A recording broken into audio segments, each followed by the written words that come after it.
What's up, everybody? Cutroneo here, and welcome back to my YouTube channel. So this is video number 27 in my video progress series of Roland Dyens Saudade No. 3. And in this video, just like as it seems to be the 7th video of every week, we're wrapping up the 4th week of practice. And in this video, I decided to do something a little different yet again on this final video of the week. And what I'm going to do is I'm going to do a run-through of the piece. Now, this is something in preparation of getting a piece ready for a performance. This is something that I do regularly to really let me know where a piece stands. So, full disclosure, I have not done any practicing today. I haven't worked on any licks. I haven't warmed up my hands at all. And this is what me and some of my friends call sort of a worst-case scenario run-through. Let's say it's the day of the performance. What happens if during that whole entire day I'm busy, maybe going out doing errands or whatever, don't really have time to touch the guitar? Maybe I've been traveling and I get to the town that I'm going to play in relatively late and I don't really have time to warm up. Maybe I get to the venue late and I don't even have time to warm up in the venue and I sort of just have to walk out cold and play. Now, in the real world situation, I would make sure that I schedule enough time so that way issues like that don't happen. But if I can perform the piece to a relatively acceptable personal quality, that gives me greater comfort stepping on stage and feeling like the piece is reliably in my hands. So I don't expect this to be the most artistic performance. I don't expect this to be the most cleanliness performance-wise, but the purpose of this video series is to show you the inner workings of my practice habits and how I prepare a piece from nothing to performance ready. So in the timeline of things, I've got approximately a week and maybe 4 days, I think, left until the June 30th performance.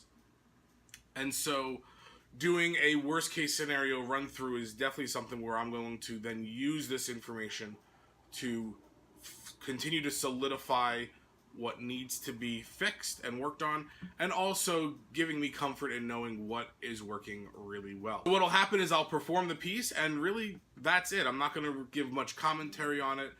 In the subsequent practice videos of the next week and change, I'll go into greater detail as to what my specific focuses were, and those things will be directly based off of this current performance.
So there was the performance. I know that I said that I wasn't going to comment on the performance afterwards, but there are a few things that I had noticed just engaged in the performance.